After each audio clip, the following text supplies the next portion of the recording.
Amen. We're just going to take a seat. You doing good today? All right. Well, my name is Mike. I'm one of the pastors here at Revision, and today we are finishing up a series we've been in for the last few months called Paparazzi, Living in a World Where Everyone's Watching. We're walking through the book of James, and next week is Easter. It's going to be awesome. It is my favorite day of the year, and the week after that, we're kicking off a brand new series on love, relationships, and marriage called Tighten the Knot. We got a lot of cool stuff going on. You will not want to miss it, but today, James, I don't know about you guys, but this has been a powerful series for me. James is an intense book. And if you've been here, you know that. And if you haven't, if this is your first Sunday here at Revision, let me catch you up really quickly. James is a letter written by the brother of Jesus to the church scattered all around the world during a difficult time where they were being persecuted and even killed for their faith. And we've said it a few times over the course of this series, but it bears saying again, I don't know what your brother or sister would have to do to convince you they're God, okay? But the existence of this letter and the fact that James wrote it and he was one of the leaders in the early church is a great piece of evidence that Jesus is who he says that he is, because my brother couldn't do it. It couldn't be done. And the bar was high for James. He was a skeptic until he saw Jesus raised from the dead, and then he was all in. And he wrote this letter to encourage the church and also to give a vision to all of God's people for what it looks like to live in the way that God created us to live and the kind of impact that can make on the people around us. And his words are still incredibly relevant today. We live in a world where everyone's watching like never before. Our lives are on full display via social media and more. And the big idea of James is, look, you got people all around you in this world who are hurting and broken and desperate for hope. And if we live the way God says we were made to live, we can create a better future for us and for everybody around us as well. And that's what James is getting at. He gets really pragmatic with how to do it. And over the last few months, we've talked about finding joy in the midst of trials and pain, about letting our faith move from our head into our hearts and our hands, about sharing Jesus with the people around us, about living sacrificially and giving generously. And this is really difficult stuff. I think it's hard. Whether you've been following Jesus for a day or a decade or longer, it's hard not to read James and feel like he's been spying on you and he knows all your deepest, darkest secrets, and you have a million miles to go when it comes to faith. And if you've been feeling like that over the course of this series, I want you to understand something. The goal here is progress, not perfection. If we all got to get it right 100% of the time, we're going to fail tomorrow and quit tomorrow. So James is just inviting us to keep moving forward from where we are toward the lives God has for us so that we really can write a better story for ourselves and our world and for all the people our lives are crashing into every day. But progress isn't simple. It happens 1 inch at a time if it happens at all, and it's really easy to get discouraged, and James knows that. And so he closes his letter in kind of a unique way. He closes it by pointing us in a direction, by beckoning us in a certain path that we're going to need. We're going to need if we're going to make progress at all, that we're going to need if we're going to survive this difficult thing called life, because James knows that our natural inclination is to head in the exact opposite direction of the one that he's going to invite us into this morning. And my natural inclination is to do that every time, and sometimes it costs me. About 5 years ago, my wife and kids were out of town, and whenever I'm home alone, it's always a recipe for great things to happen in my life. But we were in a situation where our microwave had just fizzled out, and I decided that this would be a chance for me to score some major points with my wife and show her, what a handy, incredible man I am by replacing the microwave while she was gone. So I went out and got one, and the new microwave had a little picture on it that said team lift only. And the old microwave had a sticker on it that said team lift only with a guy getting crushed and a line through it don't be that guy, but I'm an American. I don't listen to that. I can do things on my own. And so I yanked the old microwave off the wall and I kind of broke the steel plate that held it up there, but it was cool until I ran into a problem. The power cord for our old microwave was threaded through the cabinets above it and I couldn't get it out. And I'm not the world's strongest human. I didn't need to tell you that. You can see me. You're like, yeah, I just look at you. So I was in a situation where I'm holding this thing thinking I'm going to drop. I can't hold it much longer and I can't get the power cord out. And I was about to drop it and have a broken microwave and a broken stove.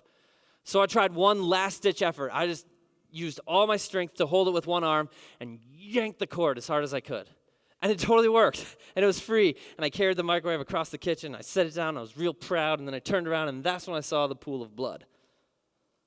And I knew when I'd done it that I had smashed my finger against the steel plate while I was yanking it. And then I looked down, and there's blood all over the place. So I went to the sink, and I rinsed it off, and I put a paper towel on it. And I was like, oh, man, I should probably see how bad it is. And so eventually, I just kind of lifted up the paper towel to peek, and I saw my bone, my finger bone. It was there. I got a picture of it, actually. I'm just kidding. I wouldn't do that to you. It was so gross. So I freaked out, and I called Jenny, and I was like, hey, I just saw my bone, and I'm going to the urgent care, and if I don't call you in 20 minutes, it means I passed out. Someone to check on me, and something like that. And right as she was saying, "Whoa," I hung up, and drove myself to urgent care, kind of like this. And I made it, and I got a tetanus shot, and I got some stitches. And then I went home, and I put up the new microwave, because that's what men do. It's like, I don't need people. I figured it out. And a few years later, I still carry with me in the form of a nice scar that totally ruined my potentially lucrative career as a hand model, so I got to be a pastor now. But anyways, I carry this scar that's a reminder of how dumb it is to go through life thinking that I'm sufficient on my own. And I know I'm not the only person in the room this morning who carries a reminder like that. Whether it's a physical scar or a relational, emotional one, many of us have tried and failed to do life on our own. But we keep on trying because our society tells us that self-reliance and self-sufficiency are two of the most important, incredible traits that a human can possess. And that line of thinking seeps into the way we do faith as well. It's just so easy to do Christianity with an attitude of I got this. I can do it on my own. I'm just going to find the list of stuff God wants me to do, and I'm going to go hard and work at it and earn my way to God. I can do it. And if we read the book of James through that lens, what we end up with is a really awesome to-do list.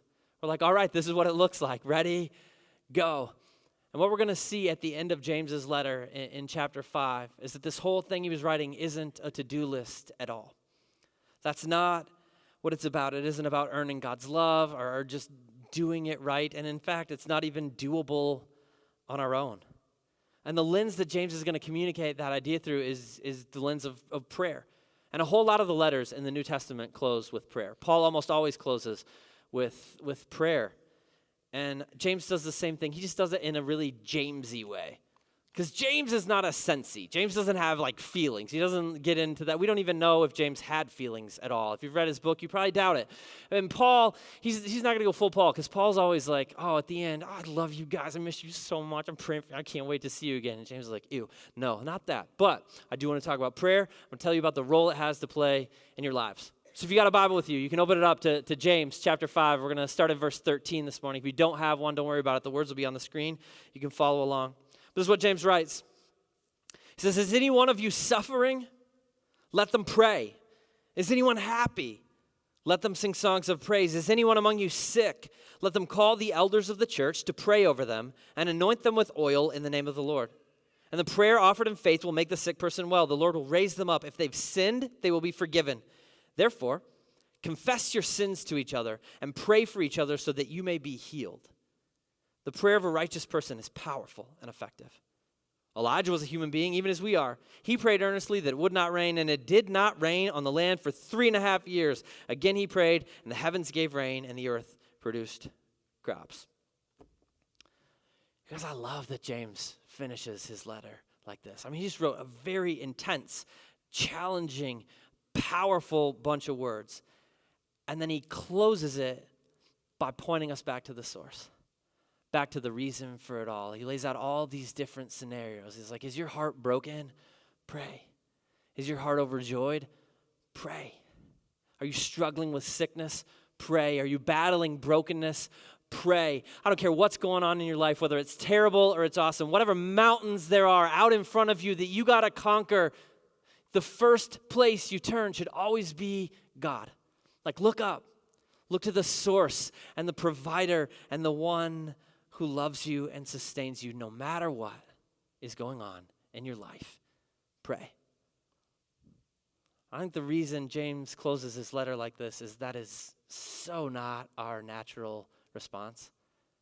Like we have this inclination inside of us, no matter what's going on in our lives, whether it's good or bad, to just turn in, to trust that we got it and we can handle it and we're sufficient all on our own, and trust that if we just take matters into our own hands, they'll be fine. And we've been led to believe by our culture that there's something noble or worthwhile in going it alone. And James knows that doesn't work. It doesn't work in life, and it doesn't work in faith, because life is hard. And in this shattered world, it is impossible to live the lives God says we were created to live all on our own. And so James has painted for us this incredible, if difficult, picture over the course of this letter of what it really looks like to live the way God created us to live, to make the difference and the impact that God created us to make. But he closes with a reminder that all of that is not about checking boxes. It's just a description of what life looks like when we're connected to the God who knows us and loves us and made us for himself. And I think what James is doing here is actually kind of extending two different invitations to us. And the first one is this: you are invited to connect with your Creator. Like, do you know how cool that is? That we're invited to connect with our Creator? Like, it's huge. It's mind-blowing. I think in the church sometimes we pray so much and we talk about prayer so much that it's almost numbing. We just kind of don't stop and think about the fact that the God who knit the universe together actually invites us to talk to him. I mean, that's mind-blowing stuff. And for us, it should give us a deep sense of like liberation and peace. Peace. In the middle of our frailty and in the middle of our failure, we can come to God. That's what James says to do. He says, man, if you are hurting, if you're broken, if you're suffering, take it to God. God invites you to do that. And I think some of us get hung up on this. We just walk through life believing that like our junk is like too small to take to God. Like he's busy and he's big and he's dealing with like real problems, not my little problems and my little feelings. So who am I to come before God and tell him, you know, what's really going on in my heart and in my soul? Maybe I shouldn't bother him with that. And James is like, no. No matter who you are, no matter what you've done, no matter where you've been, God is inviting you to talk to him about your life. Came across a story this week about two well-known pastors who were kind of having a debate about this. And the first guy was well-meaning, but he said, you know, God is holy and he's mighty and he's busy. We shouldn't treat prayer with a cavalier attitude.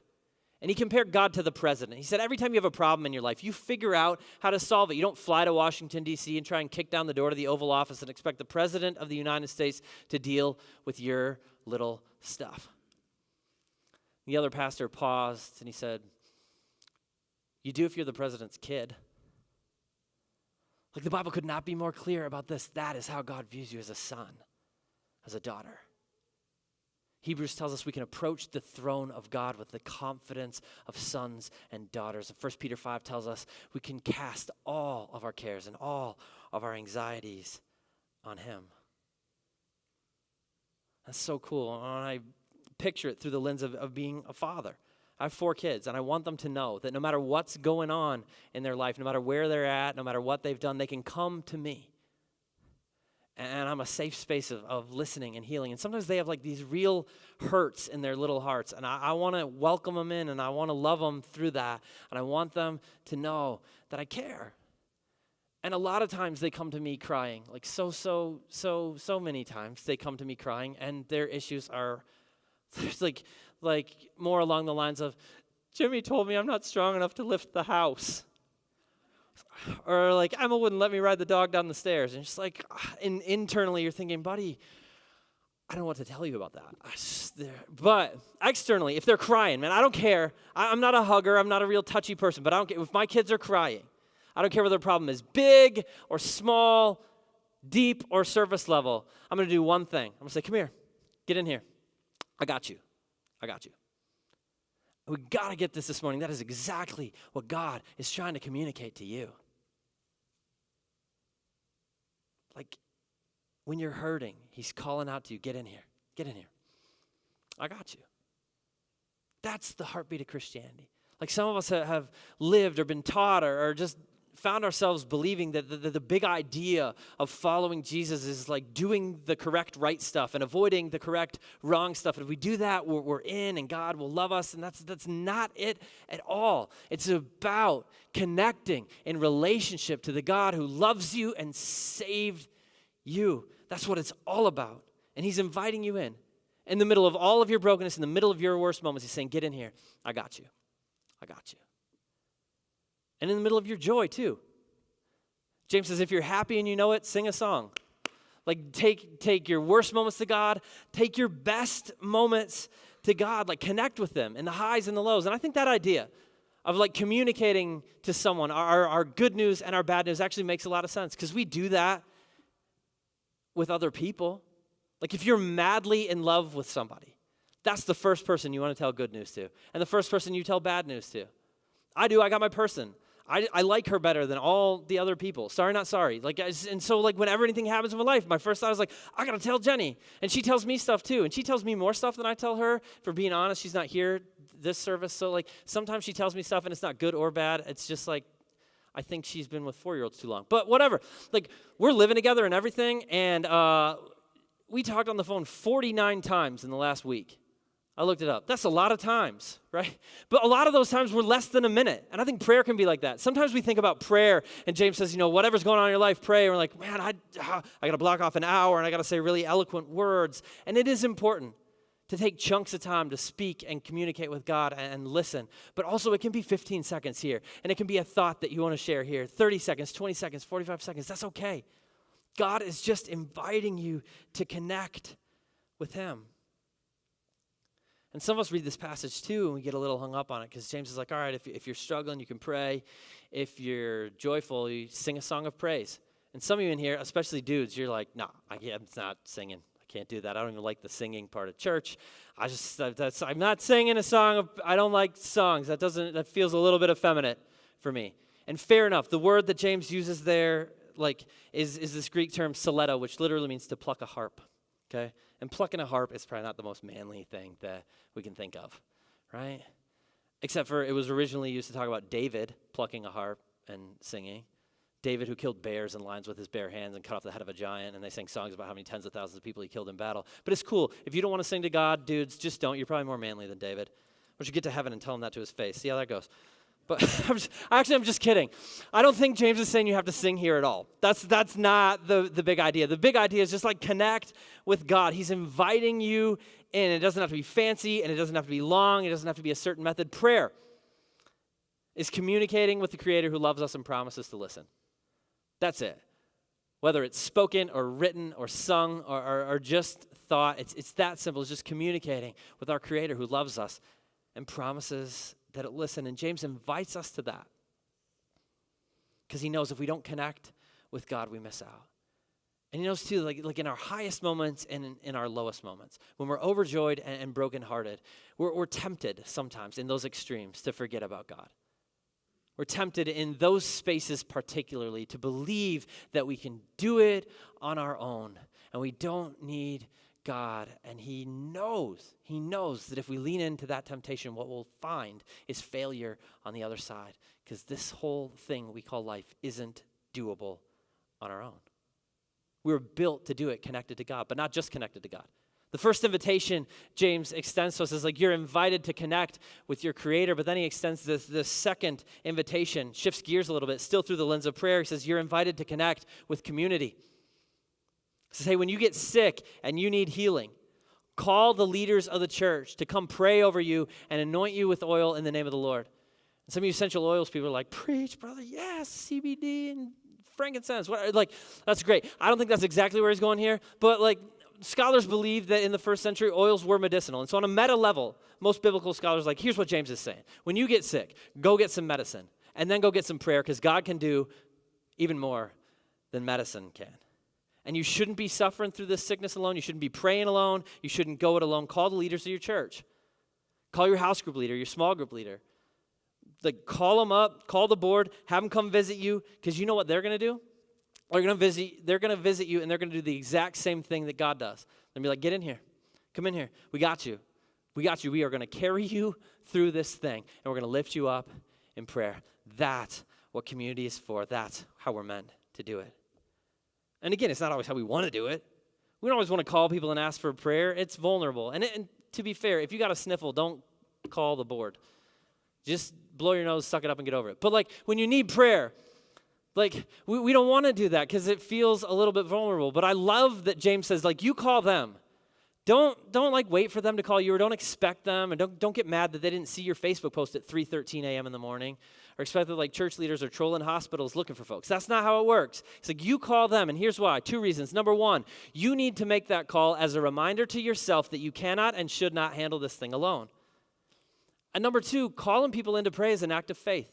Saying, look, I don't know the future, and I don't have God's perspective. I don't know exactly what he's going to do, whether he's going to heal or not, but I believe that if my community rallies around me and we lift this thing up, he might do something miraculous. So James says, when you're sick, call in the community to pray. And then he shifts gears again to another thing. You need the church, the people around you, to make it through in your life.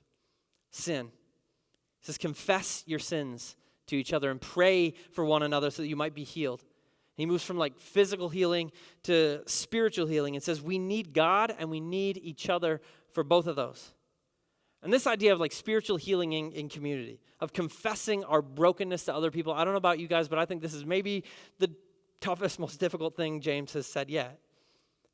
Because in my life, if there is one area where I really desperately want to believe I don't need other people and I can handle it on my own, it is my sin problem.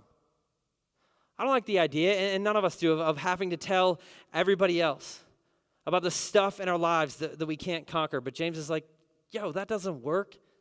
Your sin is too big for you to beat on your own. And you know what? Most of us know that experientially, whether we want to admit it or not. Like some of you got this stuff you've struggled with for a really long time and you can't get rid of it, but you keep on telling yourself you're gonna. Like nobody needs to know I can change now. I know I've struggled with this addiction for over 10 years, but if I just keep on doing the same stuff that I've been doing, probably this time I'll beat it. We know better than that. I know better than that, and it's crazy. But this is an area, the idea of like unconfessed sin in our lives, where modern science is finally catching up to the Bible. A long time ago, David wrote Psalm 32.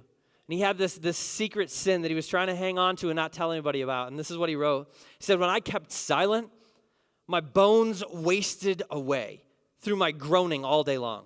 For day and night your hand was heavy on me. My strength was sapped as in the heat of summer. He said, I had this secret, and I didn't want to tell anybody, and I thought I could handle it on my own, and it was killing me. And 3,000 years later, secular researchers are increasingly finding that secret sins have a powerful effect on our lives. In a recent interview on NPR, a neuroscientist named Dr. David Eagleman said this: you have competing populations in your brain, one part that wants to tell something and one that doesn't. There's a real physiological battle going on in the brain. Keeping certain behaviors secret, especially behaviors that are seen and understood to be wrong, means a continual struggle within yourself. The internal dissonance and a lack of a sense of personal integrity is draining. The struggle involved in keeping a secret is stressful. This means your brain will register the fact that there are increased levels of stress hormones going through your bloodstream as a result of the struggle to keep your secret. The chemistry nerds have discovered that David was right 3,000 years ago.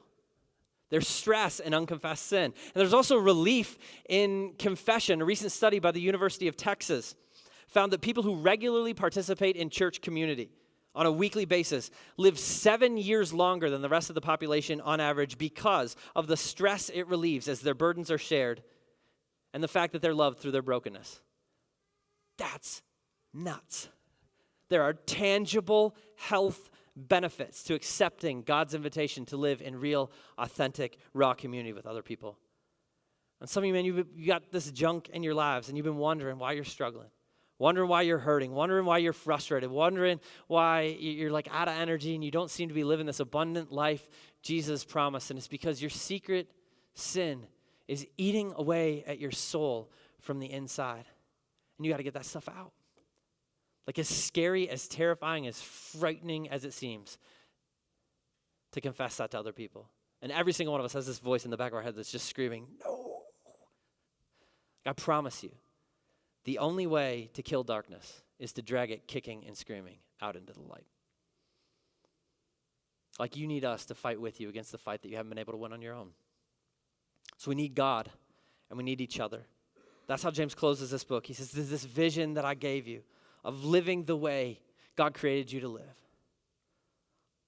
of writing a better future for yourself and for your world and for the people all around you. It isn't something you can do on your own. We're just not built for that. It's something that only happens and only flows out of a deep connection to God and his people. It's what happens in our lives after we learn in every single situation, no matter what's going on, to look towards God first and to lean on the people around us. But it's not easy to do. It's not as difficult in a world of busyness and a culture of self-sufficiency. It's easy for us to push God to the back of our day. We mean to pray, we mean to make time for him, but life gets busy. We got a lot of stuff going on, so we just kind of push him back and push him back and push him back, and then we skip it for a day and a week and a month. We get to the point where God doesn't really show up much at all in our calendars. He's just kind of like an afterthought. We're not praying at all, but we're not really worried about it because we seem to be doing okay on our own. And it's really easy, too, to not make connecting to God's community, to the church, a priority in our lives. We live in a world that loves believing we can do faith and spirituality all on our own and treats the people of God like that's kind of an add-on if you want it. It's cool, maybe, but it's unnecessary. Let's be straight for a minute. Our culture constantly reinforces the idea to our kids that playing sports requires commitment, effort, and sacrifice. That work requires commitment, effort, and sacrifice. And that church should be really convenient. I mean, we write sports practice and play practice and band practice and work meetings on our calendars in ink. And we write church on there in pencil. So if anything else comes up, if we get a better offer or another opportunity, we can just skip the church stuff. Because it's fine and we like it, but we don't need it. And there are a lot of us who would say that we need it and say that's important, but the evidence of our lives suggests something different. And then we have these conversations, have them all the time with people and with other church leaders. And we're like, man, I just can't figure out why culture, why people, why the next generation, why is it that our kids treat faith like it's like a supplemental ancillary part of their lives instead of like a focus and an importance. And then we got to sit around and pretend like it's a real head scratcher. I'll be straight with you guys. The thrust of the research, the thrust of where a whole bunch of pastors and researchers and church leaders are going is basically it's impossible in today's culture. Even Christians will always choose the world over church. It's just give up. Give up. And the big idea in all this stuff that I read is just, you know what we're going to have to do? We're going to have to lower the bar for community and say, if you serve together once a month, that pretty much counts as community. We're going to have to be you know what, maybe we'll just do it on an app. And then, when it's convenient for people, they'll log in and maybe they'll interact with each other. That's the best we're going to get. We just got to just quit. Just give up. It's not possible to do community anymore, not in this culture. And I get it that life is busy. I know. I get that community takes time and self-sacrifice and vulnerability that all of us independent Americans don't really like. But I can't help but wonder what happens when we get to the point in life where we really, really need it, but we've held it at arm's length for a long time. What happens when we're in the hospital and we need prayers for a miracle? That's coming. In 10 years, 20 years, 30 years, that's coming for every single one of us in this room. What happens when you're in that space and you don't have a house leader or a small group leader to call? You don't know anybody else. Some of you have all your eggs in one basket. You put all your eggs in I'm not trying to know any of these people, but Mike will show up and pray for me. And you know what? I will. I totally will. Every single time. I'm living my life under this idea that God does not give churches to pastors. God gives pastors to churches. And what he's decided to do with my life is give it to you. I will show up and I will pray my guts out for you. But can I be vulnerable with you for a minute? If you die, I just want to be off the hook, okay? Because I have this fear that I'm going to be sitting in your hotel room and then you're going to look over at me and be like, you didn't pray hard enough. Don't make me carry that. I don't want to carry the weight of that around forever. You heard me, blame me. Those were his last words. Not if you count the gargling sound. I don't want to walk around like that. Or I don't want someone to look at me like, James said the prayer of a righteous person is powerful. You're not very righteous. Don't you act surprised about that on your deathbed. I tell you that every Sunday. If I'm the only one praying, man, we're missing out. You're missing out. We need each other at a broader level than we'd like to admit. And I know there are like endless temptations and distractions to bump prayer and bump church off of our calendars. And a lot of those distractions are even good things. And I want you to know this is not like a condemnation. This is an invitation. Because I believe that God created us to make a difference. I believe that we are here now in this space to write a better future for the people our lives are crashing into. And I am convinced 100% to the core of my being that we will not do it. That we will never live out the vision that James gave us in this book. That we will never be who we were made to be if we go it alone. That unless we decide that we're going to accept God's invitation to just radically, vulnerably, uncomfortably connect to Him in every season and connect to the people around us, we are going to miss out, and so is our world.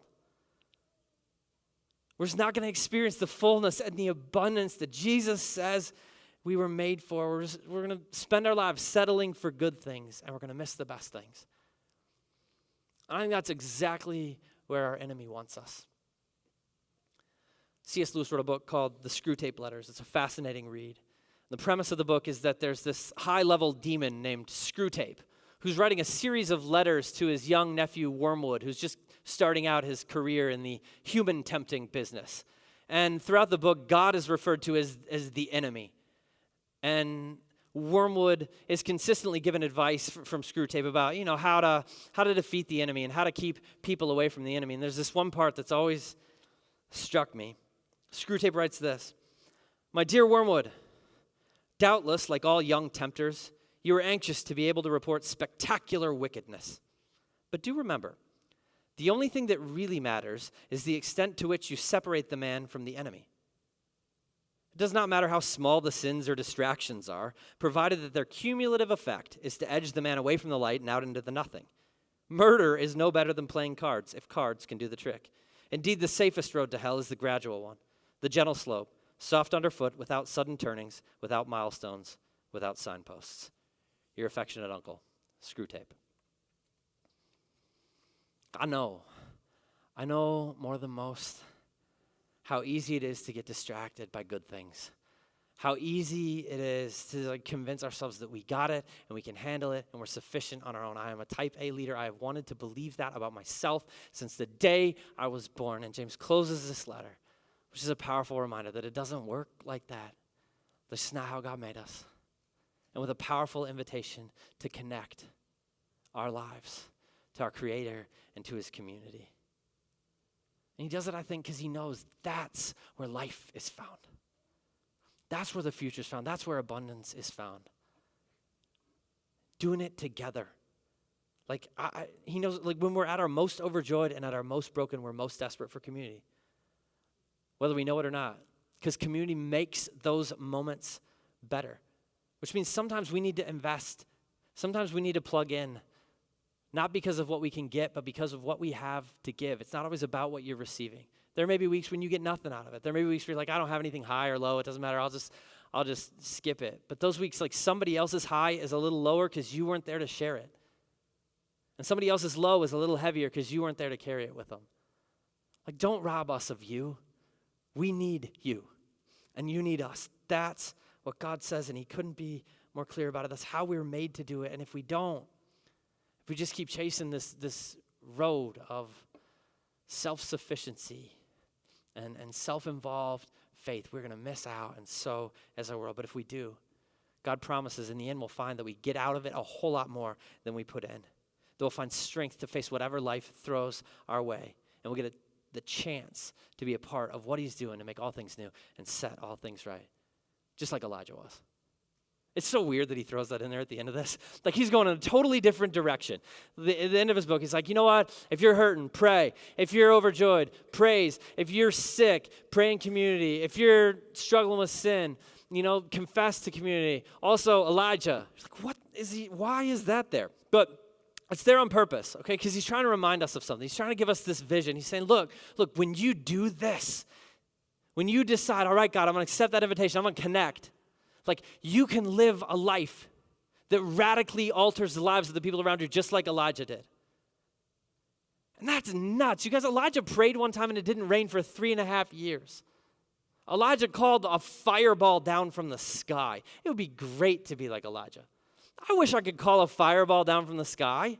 I wish that every time I'm on 235. Like, get out of the left lane. If I could do that, you guys would always know. You'd be like, Mike's driving again, right? But like, it'd be great to be like Elijah. But if you're like me, sometimes you think about like guys like Elijah, these Bible heroes, David and Moses and Paul, and you're like, they're not like me. They're like superhero. They're crazy. And James gets to the end. He's like, no. They're exactly like you. All the power that lived in Elijah lives inside of you. They're not special. They're human, just like you and me. They're not crazy. God's crazy. They're just the example of what a life looks like when it's connected to him and his people. So you do that, you accept that invitation, and watch what God will do in your life and in your world. He closes and says, look, this is a big vision, and it's a big dream, and it's a big task that God's given us. But get on in here. Get on in here. We're going to do this together. And we're going to trust him for big things. You guys pray with me? God, thank you. Thank you for inviting us to get on in. Thanks for embracing us despite our faults and despite our failures, despite our frailty, despite the fact that we don't deserve the love you've given us. Thanks for not just leaving us in the broken spaces that we inhabit, but inviting us out of that. Telling us no matter what's going on in our lives, we can connect to you and with you. We're so profoundly grateful for that. And we pray in the middle of a difficult and distracted culture, and where it's so easy to push you to the back of our schedules and miss out on the life and the impact you made us for. God, we pray that you do this thing in our hearts that brings us to a place where we connect with you and the good and the bad. And every season, our first place is to turn towards you and lean on your community. We just thank you for that opportunity. In Jesus' name, amen.